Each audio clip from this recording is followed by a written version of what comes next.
ole tun tum chu ka content mi lo ang dawin thu thar lam mol thom not le rol lam din pui tha chung changa news karon soidon ani mol thom not le rol lam din pui tha ani chung changa thui na kal zela deng hing thanga kum som ni le lau nei ki ma kum som thum pali mol thom not ve ve ta chu boina gas ni som ni khan police ma amin puang zoram police thu chua tarlan danin ram din pui mol thom not tha ani chung changa lunglei police station athu boi zialu chu lunglei police special investigation team ten api training uluk takap malain an thui zui zela rim hel kai thei tur hi yom te chui chian nan mi rang ko mi to in mi pani deng hing tha kum som ni le lal nei ki ma kum som thu pali mol thom no ve ta chu poi tam tak thu zia thu zo fia tu ra ko an mi to a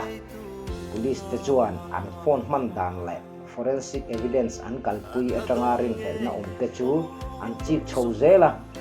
chung fin fia na tele zo na ti rang an ma chon huwa oi ogas ni som ni yan hemi te pati hi lunglei police ma an puang ta ani in puan na an nei nu hian boin chanu dar khat khan man ha lang ni ya dani na phut angin boin chanu vek khan judicial custody a dani ha lang ni til then da in chang le fin fia na rang te erong pung di dan ken ko tele thu boi thui zel na ti boi thei tu thil ania wangin la tar lan thei ani ri lo ti hey chang se o chung khuan u khi idam le na kan dil ngei tu ra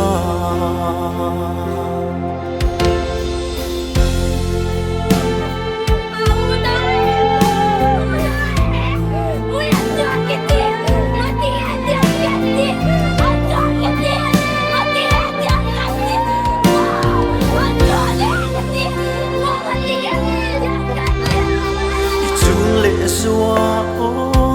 yu nau te trap chung in e boy te ana em han chang te la an zo na che arong lua e I fam chan hi kan phal thei lo tôi lúa e I vun lại ni